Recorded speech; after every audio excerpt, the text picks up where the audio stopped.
എല്ലാരോടും പറഞ്ഞ എവിടെ പോകുന്ന മൂകാംബികയിലും മുരുടേശ്വറും. അപ്പം ഞങ്ങൾ മൂകാംബിക യാത്രയ്ക്ക് വേണ്ടി ഇറങ്ങുകയാണ്. 2 ബസ്സിലായിട്ട് 30 കുട്ടികളാണ് അവിടെ പെർഫോം ചെയ്യുന്നത്. അതിലൊരു 5-6 കുട്ടികൾ ട്രെയിനിലും ബസ്സിലൊക്കെ ആയിട്ടാണ് വരുന്നത്. കാരണം അവരുടെ കൂടെ ഒരുപാട് ഫാമിലി മെമ്പേഴ്സ് ഉള്ളതുകൊണ്ട്. അപ്പോൾ 2 ബസ്സിലായിട്ടാണ് ഞങ്ങൾ ഇപ്പോൾ മൂകാംബികയ്ക്ക് പോകുന്നത്. ഞങ്ങളുടെ ഈ വർഷത്തെ മൂകാംബിക യാത്രയുടെ വിശേഷങ്ങളാണ് കേട്ടോ ഇന്നത്തെ വീഡിയോയിൽ. 1:30 ആയപ്പോഴേക്കും ഞങ്ങൾ ഇവിടുന്ന് യാത്ര തിരിച്ചു. നേരെ മുരുടേശ്വറിലേക്കാണ് ഞങ്ങൾ പോകുന്നത്. വണ്ടിയിൽ കയറിയപ്പോഴേ കുട്ടികളൊക്കെ ഡാൻസും ബഹളവും ഒക്കെ ആയിരുന്നു കേട്ടോ. അജിക്കുട്ടൻ ഡാൻസൊക്കെ കളിക്കാനിരുന്നതാ, പക്ഷേ ഉറങ്ങിപ്പോയി. അമ്മയ്ക്കാണെങ്കിൽ രാവിലെ തൊട്ട് നല്ല ജലദോഷം, അപ്പോൾ അതിൻ്റെ അസ്വസ്ഥതകളും ഒക്കെ ആയിട്ടിരിക്കുന്നു അമ്മ. ചേച്ചിക്കും പനിയും ചുമയൊക്കെ ആയിരുന്നു, പക്ഷേ ഇപ്പോൾ എന്തായാലും കുറവുണ്ട് കേട്ടോ. വൈകുന്നേരത്തെ ചായയൊക്കെ കഴിഞ്ഞ് ഞങ്ങൾ വീണ്ടും യാത്ര തിരിക്കുകയാണ്. മുരുടേശ്വർ എത്തുന്നതിന് മുമ്പ് എവിടെയെങ്കിലും സ്റ്റേ ചെയ്തുകൊണ്ട് ഫ്രഷ് ആവാം എന്നാണ് ഉദ്ദേശിക്കുന്നത്.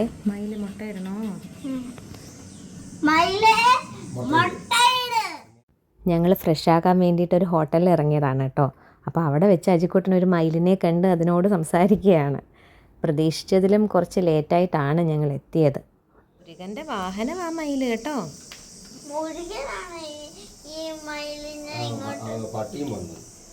മുരുകൻ ആ മയിലിനെ ഇങ്ങോട്ട് വിട്ട് അജിക്കുട്ടൻ റെഡിയായോ എന്നറിയാൻ. അമ്പലത്തിൽ പോകാൻ റെഡിയാവണ്ടേ? ഇതാരാണ്? ഞങ്ങളങ്ങനെ നട്ടുച്ച സമയത്ത് മുരുടേശ്വർ എത്തിയിരിക്കുകയാണേ. ഞങ്ങൾക്ക് രാവിലെ ഒരു ചെറിയ പണി കിട്ടി. പിന്നീട് അങ്ങോട്ട് നല്ല ഹോട്ടൽസ് ഒന്നും കാണത്തില്ലെന്ന് കരുതി ഞങ്ങൾ 94 പേരും ഒരേ റെസ്റ്റോറൻറ്റിലാണ് ഫുഡ് കഴിക്കാൻ ഇറങ്ങിയത്. അപ്പോൾ എല്ലാവരും ഫുഡ് കഴിച്ച് ഇറങ്ങാനായിട്ട് കുറേ സമയം എടുത്തു. അതാണ് ഞങ്ങൾക്ക് കിട്ടിയ പണി. ചൂട് ഐസ്ക്രീം വേണോ അജുനെ?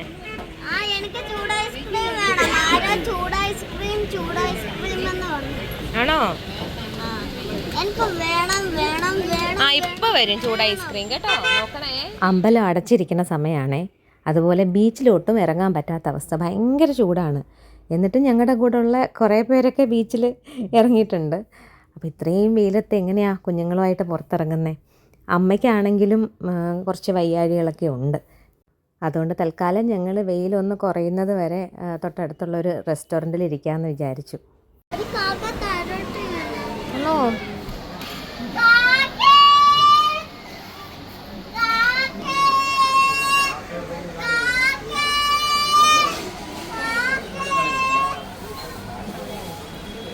എന്തിനാ അജു കാക്കയെ വിളിക്കുന്നേ?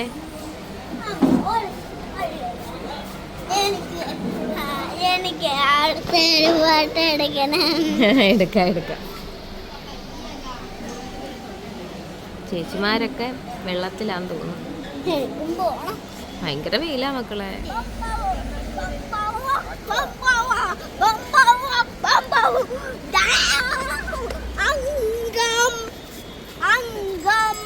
അങ്കവോ?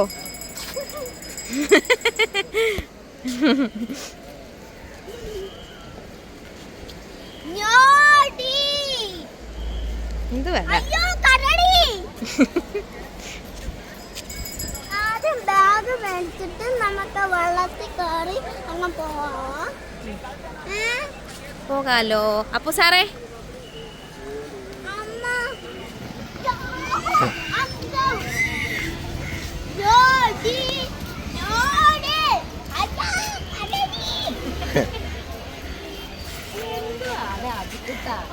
കേശുവാണല്ലോ ഇപ്പം മൊത്തത്തിൽ.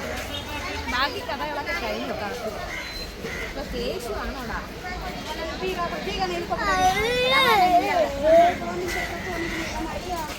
വെയിൽ കുറച്ചൊന്ന് താന്നപ്പോൾ ഞങ്ങൾ പുറത്തോട്ടൊന്ന് ഇറങ്ങിയതാണേ.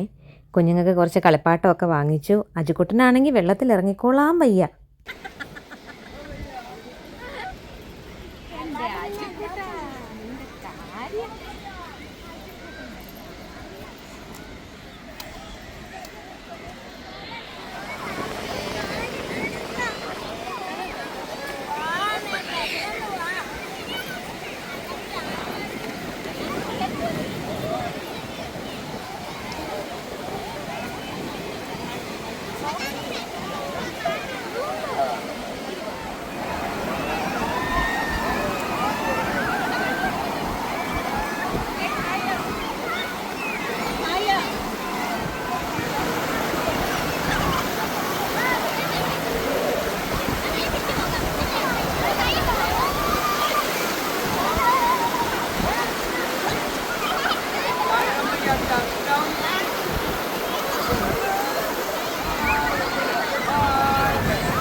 എനിക്കാണെങ്കിൽ വെള്ളം കുറച്ച് പേടിയാണേ. അജിക്കുട്ടൻ വെള്ളത്തിൽ നിന്ന് കയറുന്നുമില്ല.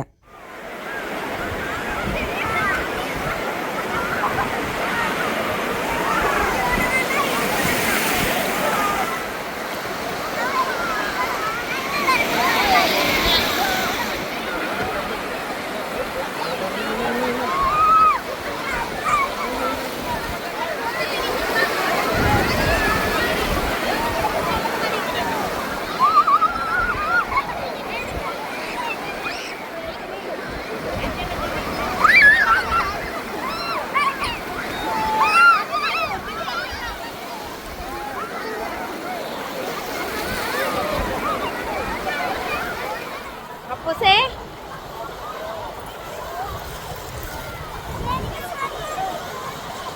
എനിക്ക് സ്വന്തമായിട്ട് കടലുണ്ടോ? അച്ചുകുട്ടിന് സ്വന്തമായിട്ട് കടലുണ്ടോ? ഇത് ഞാനുണ്ടാക്കിയ കടലായിരുന്നു. മോനുണ്ടാക്കിയ കടലാണോ? ആ, കൊള്ളാം. ഓ, ആണോ? സ്വന്തമായിട്ട് ഉണ്ടാക്കിയ കടലായോണ്ട് ആരുടെ അനുവാദം വേണ്ടേ? കൊള്ളാം.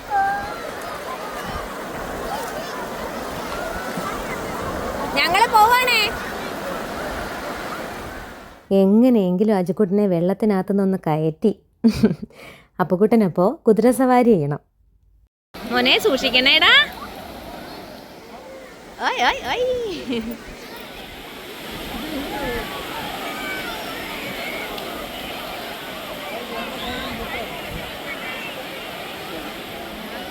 യൂതാ കേറുന്ന മോനെ എടുത്ത് പൊക്കാൻ പറ്റുമോ? എന്റെ പൊന്നോഞ്ഞേ പിടിച്ചോ മോനെ. അജുവിനെ പിടിച്ചോ. അജു കുറച്ചുകൂടെ നേരെ ഇരിക്കേ.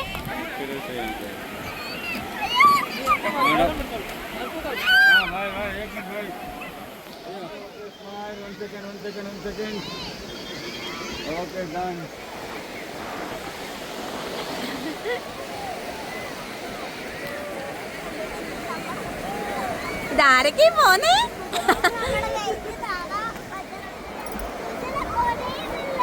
കുതിരക്ക് ആ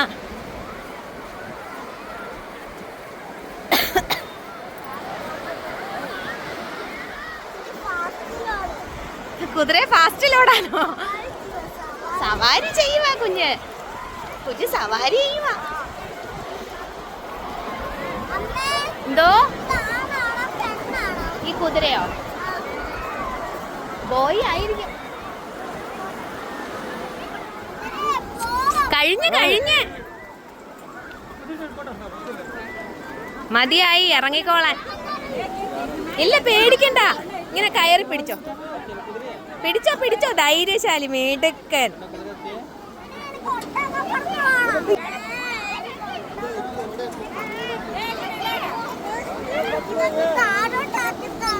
താഴോട്ടാക്കാൻ പോന്നെ. അപ്പൊ ചേട്ടൻ ഇറങ്ങട്ടെ. എങ്ങനെ ഉണ്ടായിരുന്നു? ഏകദേശം 8 മണിയായി ഞങ്ങൾ മൂകാംബിക എത്തിയപ്പോൾ. എന്തായാലും ഇന്ന് ദേവിയെ കണ്ട് തൊഴാന്ന് കരുതി ഞങ്ങൾ അമ്പലത്തിലേക്ക് വന്നതാണേ. പക്ഷേ പ്രതീക്ഷിച്ചതിലും ഭയങ്കര തിരക്കായിരുന്നു. കുറേ സമയം ക്യൂ നിൽക്കേണ്ടി വന്നു. അജിക്കുട്ടനാണെങ്കിൽ നല്ലപോലെ ടയേർഡായി കേട്ടോ. തിരക്കുണ്ടായിരുന്നെങ്കിലും ദേവിയെ കണ്ട് തൊഴുതപ്പോൾ മനസ്സിന് ഭയങ്കര സമാധാനമായേ. പിന്നെ കുറച്ച് സമയം ഞങ്ങൾ സരസ്വതി മണ്ഡപത്തിലിരുന്നു. നാളെ രാത്രി 8 മണിക്കാണ് ഞങ്ങളുടെ ഡാൻസ് പ്രോഗ്രാം.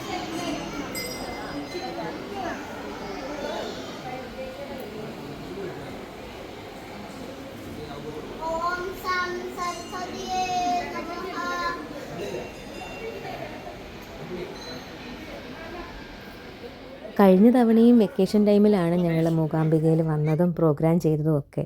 പക്ഷേ തിരക്കുണ്ടായിരുന്നില്ലേ. 3 തവണ ദേവിയെ സുഖമായിട്ട് കണ്ട് തൊഴുത് അങ്ങനെയാണ് പോയത്. അപ്പോൾ ആ ഒരു പ്രതീക്ഷയിലാണ് ഇത്തവണയും വന്നത് കേട്ടോ.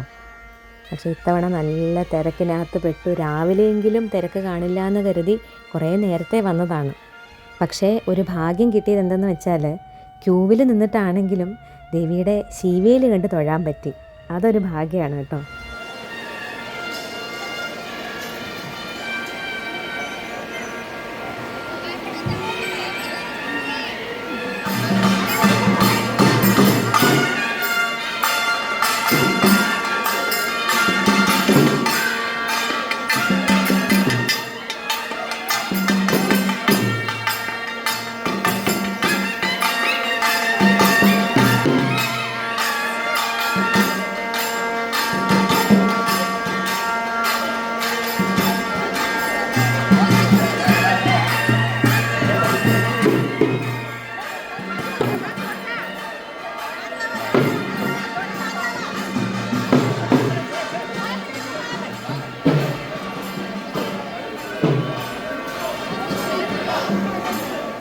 മൂകാംബികയിലെ സരസ്വതി മണ്ഡപത്തിൽ വെച്ച് സൗഭാഗ്യക്കുട്ടി നൃത്തം അഭ്യസിക്കുന്നതിൻ്റെ തുടക്കം കുറിക്കുകയാണ്.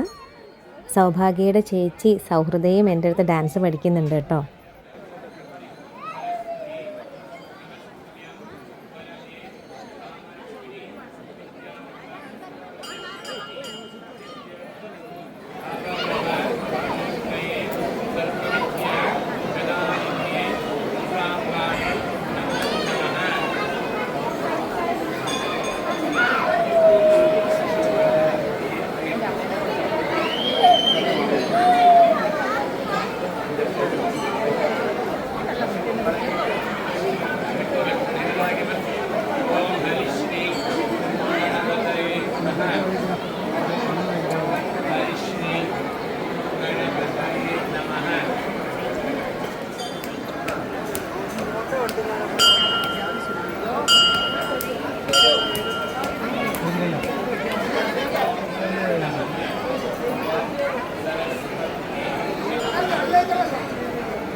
ദേവിയെ തൊഴുതു. ഇനി മേക്കപ്പ് ചെയ്യാൻ പോവാണ്. മറ്റു കുട്ടികളുടെ മേക്കപ്പൊക്കെ രാവിലെ സ്റ്റാർട്ട് ചെയ്തേ. 30 പേരാണല്ലോ പെർഫോം ചെയ്യുന്നത്. 8 മണിക്കാണ് നമ്മുടെ പെർഫോമൻസിൻ്റെ ടൈം.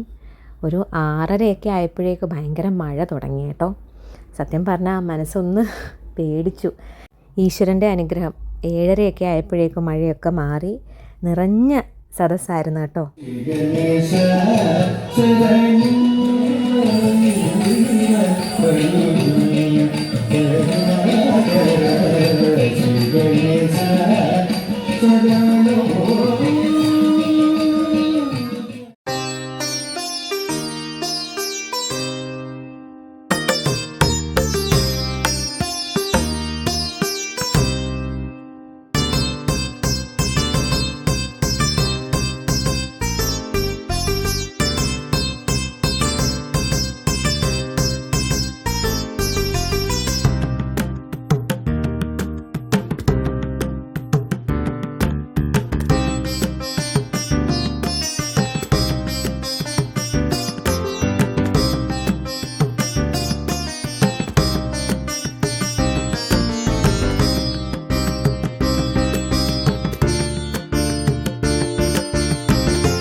ഞാൻ ഓരോ വേദിയിലും പെർഫോം ചെയ്യുമ്പോൾ അത് ഭഗവാന്റെ പാദങ്ങളിലേക്കുള്ള ഒരു സമർപ്പണമായിട്ടാണ് ഞാൻ കരുതുന്നത്.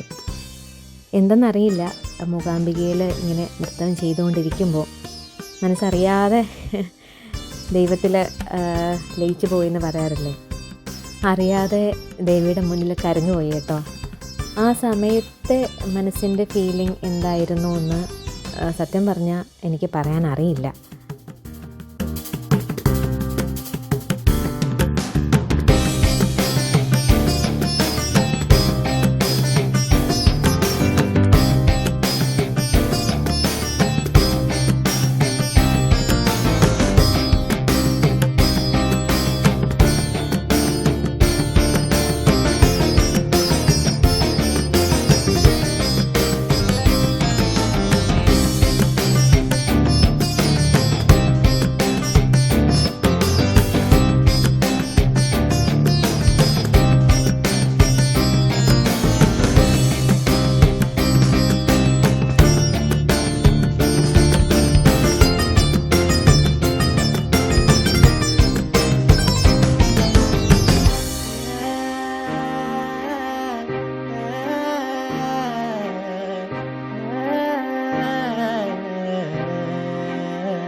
ദൈവാനുഗ്രഹം കൊണ്ട് ഒരു തടസ്സങ്ങളും ഇല്ലാതെ പ്രോഗ്രാമൊക്കെ ഭംഗിയായിട്ട് ചെയ്യാൻ കഴിഞ്ഞു. ഞങ്ങൾ മേക്കപ്പൊക്കെ അഴിച്ച് രാത്രിയിൽ തന്നെ നാട്ടിലേക്ക് തിരിച്ചു കേട്ടോ. ഒരു 12 മണിയായപ്പോഴേ ഞങ്ങൾ തിരിച്ചു. ഇത്തവണത്തെ ഞങ്ങളുടെ മൂകാംബിക യാത്രയുടെ വിശേഷങ്ങളും പ്രോഗ്രാമും ഒക്കെ എല്ലാവർക്കും ഇഷ്ടമായെന്ന് കരുതുകയാണ്. എല്ലാവരുടെയും സപ്പോർട്ട് ഉണ്ടാവണം. ആദ്യമായി ടംബ്ലീസ് വേൾഡ് കാണുന്നവരുണ്ടെങ്കിൽ സബ്സ്ക്രൈബ് ചെയ്യണേ. പിന്നെ അഭിപ്രായങ്ങളും നിർദ്ദേശങ്ങളും ഒക്കെ അറിയിക്കുക. പുതിയൊരു വീഡിയോയിലൂടെ വീണ്ടും കാണാം.